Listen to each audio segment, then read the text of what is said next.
This is the G9, uses Glock Magazines and the Just Right carbine. We've added a couple of items to it, the red dot and the forward grip, but otherwise it comes as it's shown with the quad rail.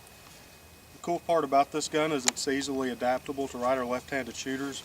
You can remove the ejector plate, reverse it, put it on the opposite side.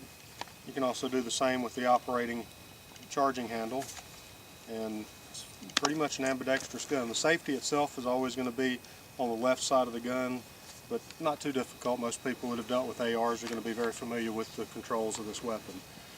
The gun in its preliminary function test has been 100% so far, and we've tried it with some silver tips and some Blazer aluminum case, and at about 20-25 yards it's putting together a nice group.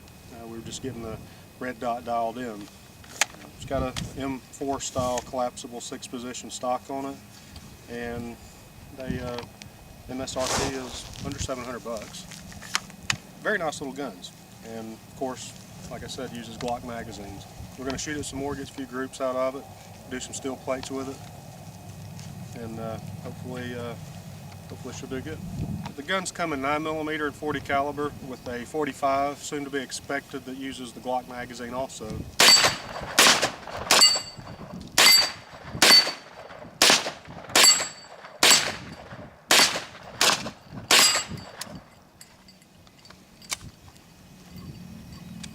Failure to eject. Uh-oh.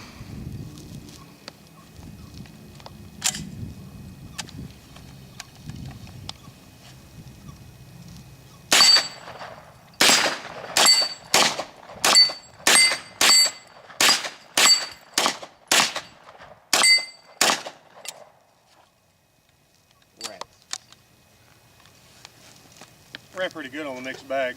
That could have been ammo. That one round sounded pretty weak, didn't it? Yeah. So That's an old mixed bag of ammo.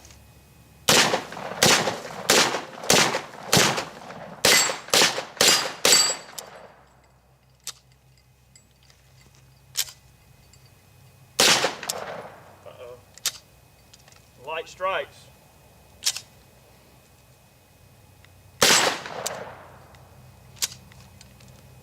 Not liking that power ball. Well, all the Glocks do.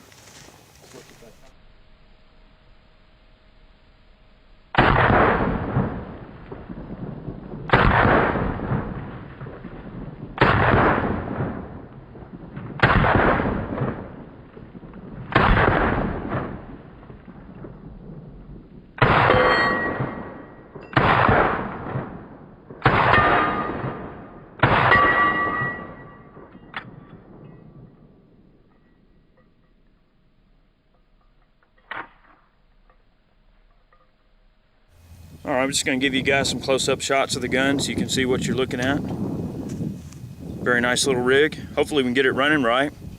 At this point, I'm definitely not going to discredit the gun in any way, but you know, hopefully it's just some minor issues we can get worked out. Something neat about the barrel on these Just Rights is they have a triangular flute in there to take a little bit of that weight out. Oh yes, very nice setup. Beautiful rail system. I mean, great little gun. Real nice billet of T6 they milled the receiver out of. Very nice quality. We've got 10 rounds of Federal Full Metal Jacket expanding, followed up by 10 rounds of S&B ball. All right. We'll test to see how she functions with that. Now, if we have any malfunctions with this ammo, we'll know that we definitely have a gun-related issue. Hopefully it's just the ammo. I love the feel of it. It's very comfortable to shoot.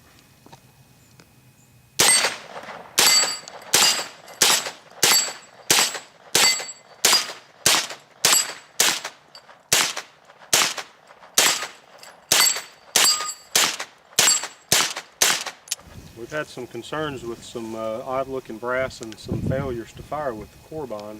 We're going to retain as much of this brass as we can and see what's going on. Some of the primers looked really odd, and we even had a pierced primer on one of the rounds before, so we're going to look a little more closely at this thing in case there's something going on with the gun. One thing design-wise that I'm probably not ultra crazy about, it's not that big of a deal. I'm not crazy about how the actual charging handle locks down. I would prefer it to lock either all the way to the rear or in an upward position so that when loading it, you can slap down. It's kind of probably counterintuitive to what most people are used to in these types of guns, to have to actually slap upward. You could get used to it, which is no big deal. But that's just one thing I noticed. You ready? Mm-hmm.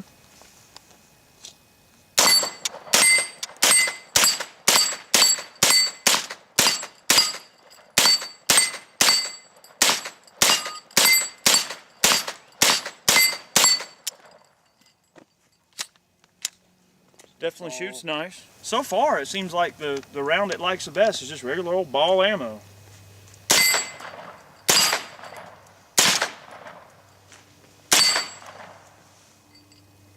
There you go.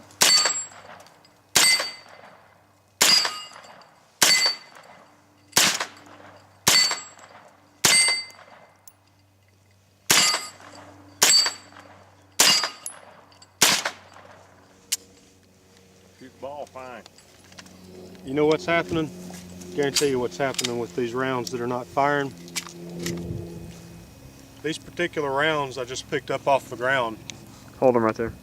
and they've all got some very odd looking primers. The S&B with the red around the primer pocket's actually just about blown completely out where the firing pin struck it.